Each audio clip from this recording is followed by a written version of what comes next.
On Friday, there was a meeting in the Oval Office. President Donald Trump, Vice President JD Vance, President of Ukraine Volodymyr Zelensky. There were others in the room as well, including media, and you got to watch it all. But if you've missed it, here is your chance. This is kind of the last 10 minutes or so of the conversation. I want to play it for you. We'll talk about it in the next segment. Here's the President, JD Vance, and Volodymyr Zelensky. You want me to say really terrible things about Putin and then say, "Hi, Vladimir, how are we doing on the deal?" That doesn't work that way. I'm not aligned with Putin. I'm not aligned with anybody. I'm aligned with the United States of America and for the good of the world. I'm aligned with the world, and I want to get this thing over with. You see the hatred he's got for Putin. It's very tough for me to make a deal with that kind of hate. He's got tremendous hatred, and I understand that, but I can tell you the other side isn't exactly in love with him either. So it's not a question of alignment. I'm aligned with the world. I want to get the thing set. I'm aligned with Europe. I want to see if we can get this thing done. You want me to be tough? I could be tougher than any human being you've ever seen. I'd be so tough.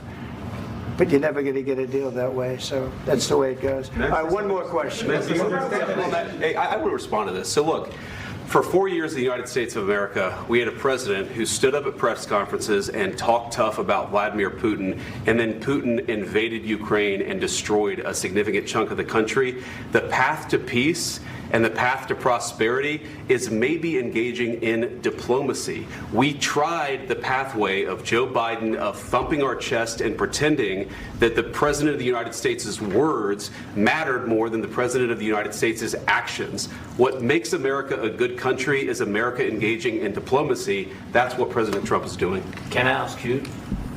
Sure. Yeah? Yeah. Okay. So he occupied our parts, big parts of Ukraine, part of East and Crimea. So he occupied it on 2014.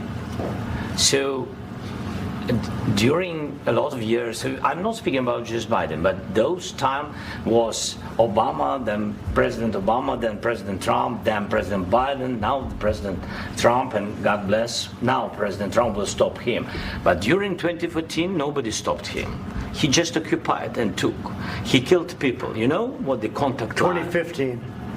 2014 and 2015. 2014. Yeah. So I was not here. Yeah, but that's exactly right. Yes, but during 2014 till 2022, the situation the same. The people have been dying on the contact line.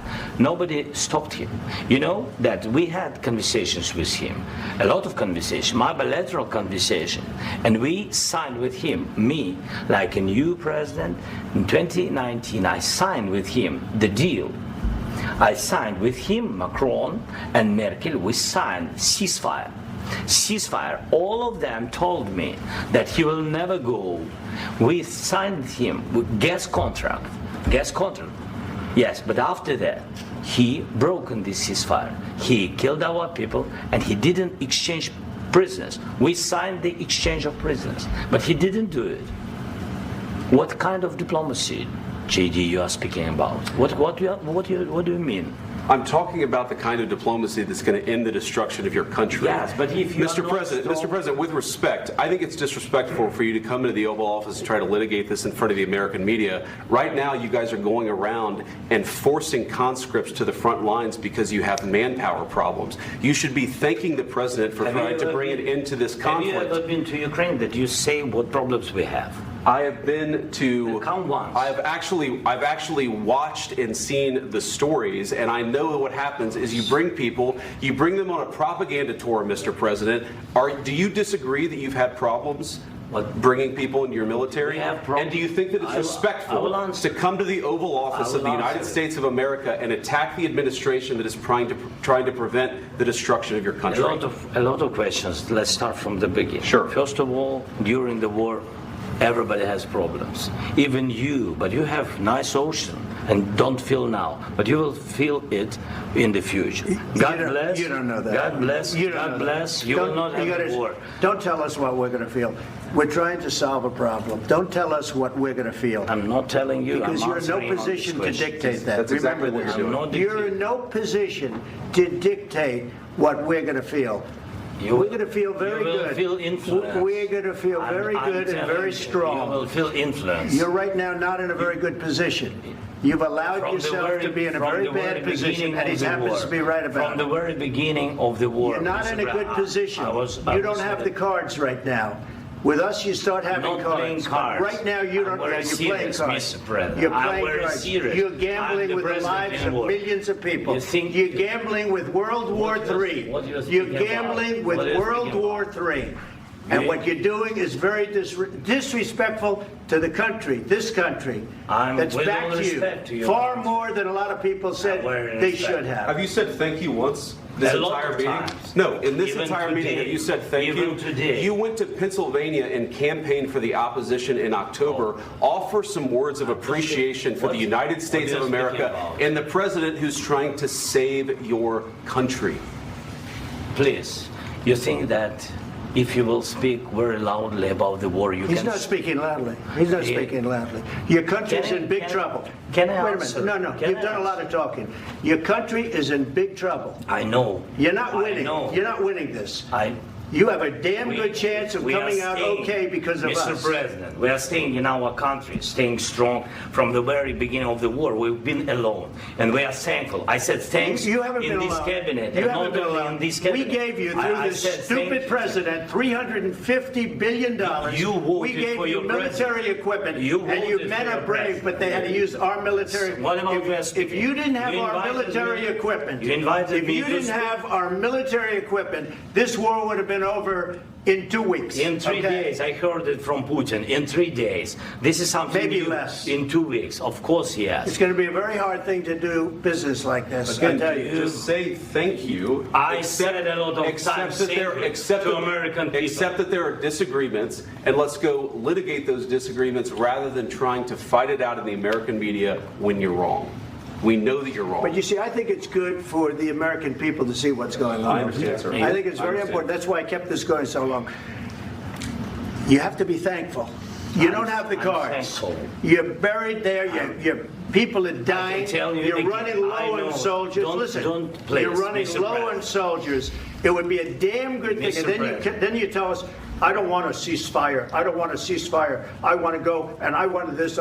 Look, if you could get a ceasefire right now, I tell you, you take it so the bullets stop flying and your men stop getting killed. Of course, we want to stop the war. But you're saying you don't want a ceasefire. But I said to you, I want a ceasefire. with guarantees. Because you'll get a ceasefire faster than an agreement. Ask our people about ceasefire, what they think. That wasn't with me. For you what that wasn't with me.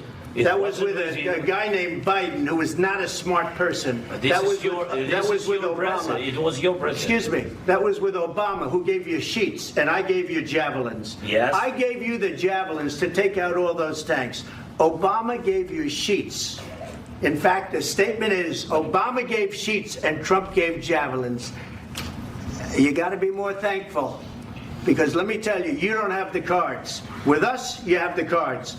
But without us, you don't have any cards. One more question to Mr. Vice President. I'm sorry. It's going to be a tough deal to make, because the attitudes have to change. What if Russia breaks ceasefire? What if Russia breaks peace talks? What do you do then? I understand that it's a heated conversation right now. What are you saying? She's asking, what if Russia breaks the ceasefire? What if anything? What if a bomb drops on your head right now? Okay? What if they broke it? I don't know. They broke it with Biden, because Biden, they didn't respect him. They didn't respect Obama. They respect me. Let me tell you, Putin went through a hell of a lot with me. He went through a phony witch hunt where they used him and Russia. Russia. You ever hear of that deal? That was a phony Hunter Biden, Joe Biden scam. Hillary Clinton, Shifty Adam Schiff. It was a Democrat scam.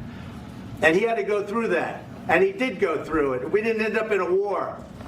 And he went through it. He was accused of all that stuff. He had nothing to do with it. It came out of Hunter Biden's bathroom. It came out of Hunter Biden's bedroom. It was disgusting. And then they said, oh, the laptop from hell was made by Russia. The 51 agents. The whole thing was a scam. And he had to put up with that. He was being accused of all that stuff. All I can say is this. He might have broken deals with Obama and Bush and he might have broken them with Biden. He did, maybe. Maybe he didn't. I don't know what happened. But he didn't break them with me. He wants to make a deal. I don't know if you can make a deal. The problem is I've empowered you to be a tough guy. And I don't think you'd be a tough guy without the United States. And your people are very brave.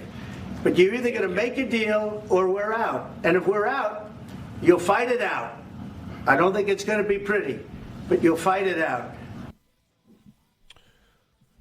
So that's the line at the end. You're either going to make a deal or we're out.